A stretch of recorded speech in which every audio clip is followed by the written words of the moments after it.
في عالم الرمز والخط وبين الظلال والنور، نجد الرمزية تتدفق في أعمال تمتزج فيها الواقعية بالرومانسية، وندخل من خلالها لعالم تفجرت فيه تكوينات غامضة ما بين الحلم والأسطورة.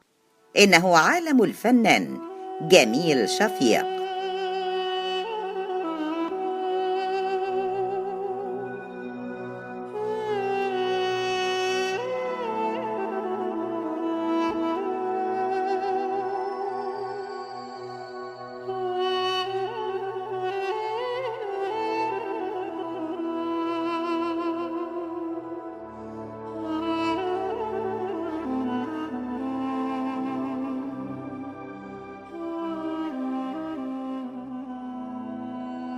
ولد الفنان جميل شفيق في 10 من شهر أغسطس من العام 1938.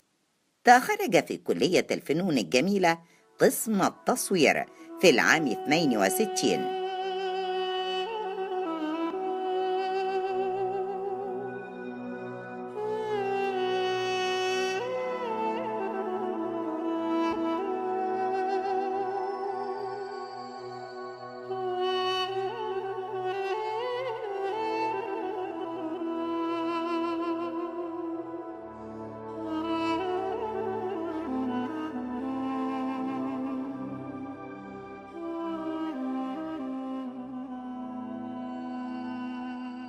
كان لشفيق بيت بالساحل الشمالي، وقد كان لذلك البيت تأثير كبير في بناء عالمه الفني. يقول جميل شفيق أنه كان يشعر في هذا المكان أنه في ملك آخر بعيد عن القاهرة وزحامها. وأنا لأني كنت بشتغل في الصحافة وبشتغل في الصحافة فامتلكت هذا المكان وحبيته جدا، فبقى هو شبه المرسم الأساسي بتاعي. فالبحر والصحراء هما مصدر إلهامه للعمل الفني. لقد أبدع الفنان جميل شفيق بريشته، فكان عندما يغمرها في الحبر تتلامس مع الورق وكأنه ينسج حلما من عالم الأبيض والأسود.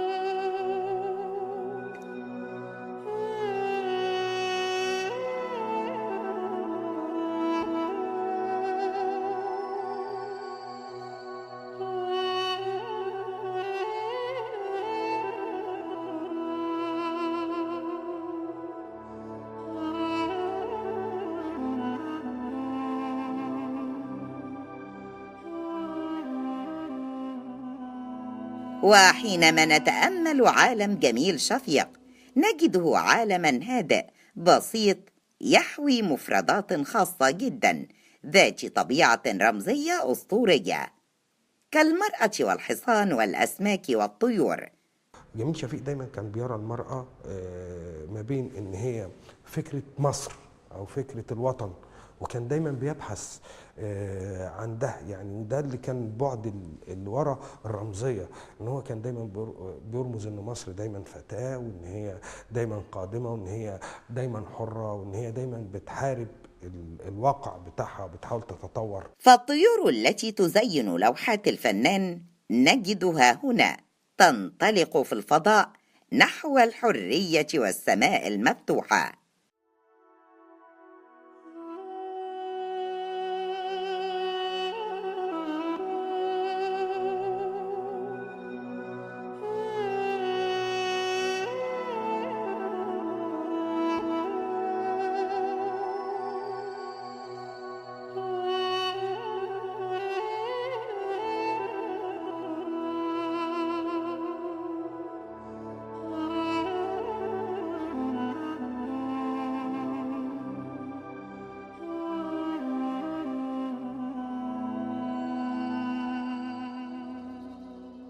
أما الخيول العربية في أعمال الفنان شفيق فتأخذ دائما دور البطولة والصدارة برشاقتها لتختال فوق مسرح اللوحة مثلما تختال راقصات الباليه. اصل هنلاقي الحصانه بتاع جميل شفيق كانها متأنسنه، يعني قريبه لفكره الانسان. لما نلاقي امراه وحصان هي حاضنه الحصان، الحصان هنا بيبقى رمز فيه ذكوري، رمز للراجل، رمز للقوه، رمز للحمايه، رمز للانطلاق، رمز للحريه.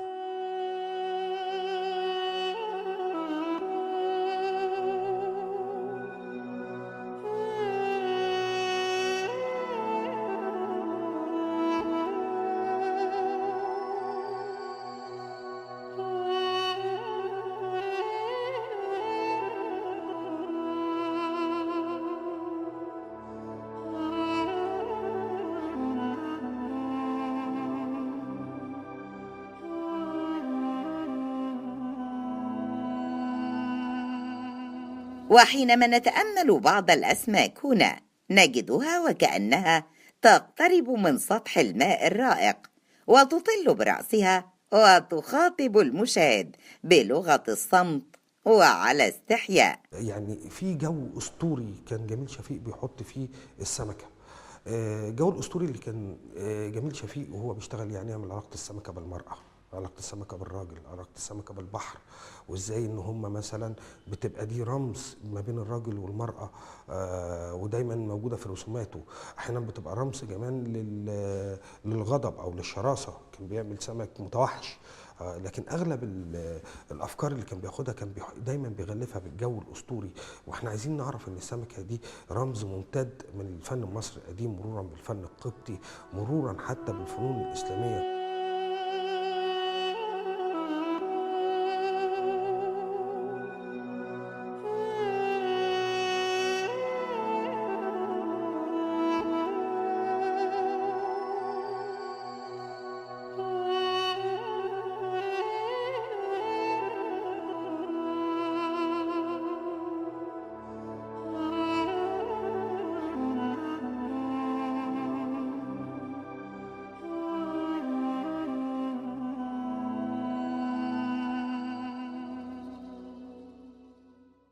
تظهر بعض الشخصيات وكأنها آتية من العالم الآخر، عالم ما وراء الطبيعة، في لوحات من الأبيض والأسود بحرفية منقطعة النظير، حيث يخلع الفنان أقنعة الإبهار اللوني لتصبح معظم أعماله ذات خواطر فلسفية شديدة البلاغة والعمق، تحلق بعيدا عن شاطئ الواقع.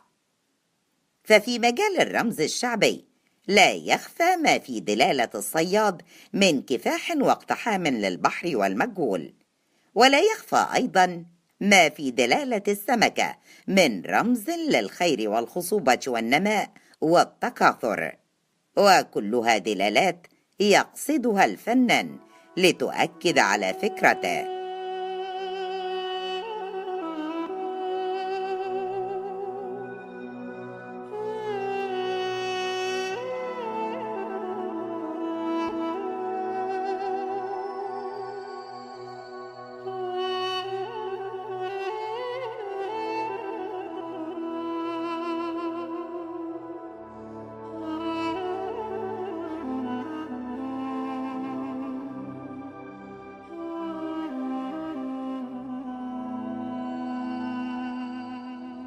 يظهر ما بين الحين والآخر عناصر أخرى ظهورا دراميا، مثل قط جائع يتربص بسمكة، أو طائر جارح ينقض على فريسته. إنها منظومة متوالية لعلاقة القوى والضعف كما رآها الفنان وعبر عنها. إن أكثر ما يثير الانتباه في أعمال الفنان جميل شفيق هو وقوفه عند الحافة ما بين الحلم والواقع.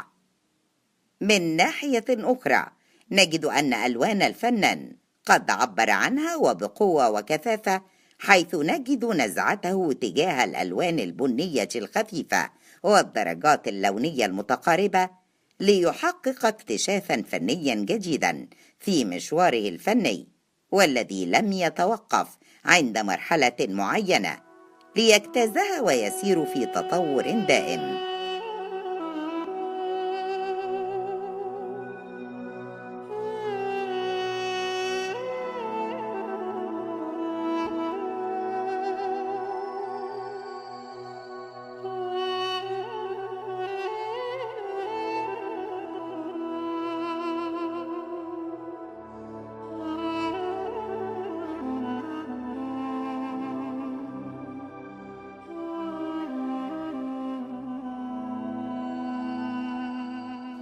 أما في طرح البحر وهو عنوان تلك المجموعة الفنية، فنجد أعمال الفنان النحتية التي استوحى فكرتها من الطبيعة بصفة عامة ومن البحر بصفة خاصة.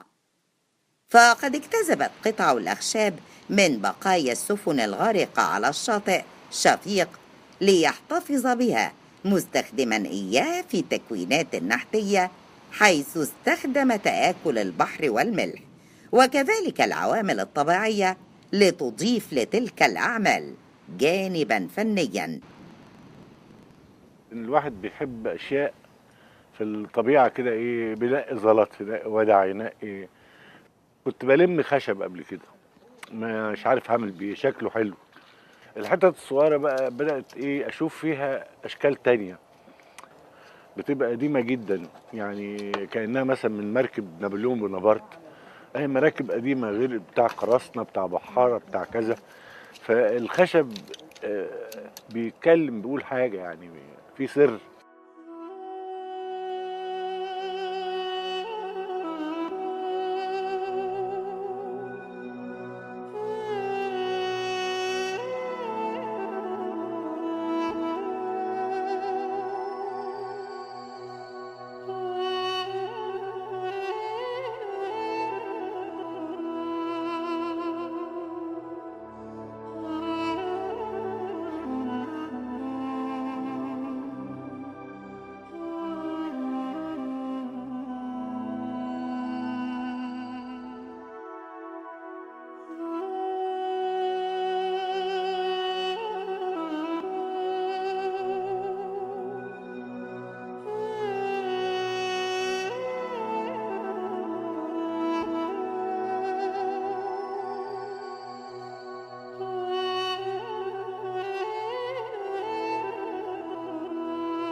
وعلى المستوى الإنساني، فقد كان شفيق يحظى بحب من حوله ومن يتعرف إليه. يعني الله يرحمه الفنان جميل شفيق كمان كان عنده حاجة شخصية تخصه هو، إن هو كان راجل متسامح جدا، وكان راجل عايش أشبه بحياة بدون رتوش. يعني كان فعلا اسمه جميل وهو جميل، الناس كلها كانت على علاقة طيبة جدا بيه، يعني ما كانش عنده صراع في الحياة. ويمكن في الحفل التأبين بتاعه تقريبا ما فيش مثقف من مثقفين مصر ما كانش موجود من المعاصرين، وناس كتير اتأثرت بشغله واتأثرت بطريقته في الفن. إنه عاشق متأمل استطاع أن يقدم لنا معزوفة فنية ما بين النحت والتصوير. إنه موسيقار الرسم بالأسود على المساحات البيضاء، فالضوء عنده له صوت يأتي من عمق اللوحة وهو نابع من اللاوعي. لقد رحل الفنان جميل شفيق عن عالمنا في العام 2016 تاركا لنا أعمالا فنية خالدة تنبض بإحساس فنان لن يتكرر. إنه عالم ساحر من الحكايات والأساطير لفارس الجياد للفنان المبدع الراحل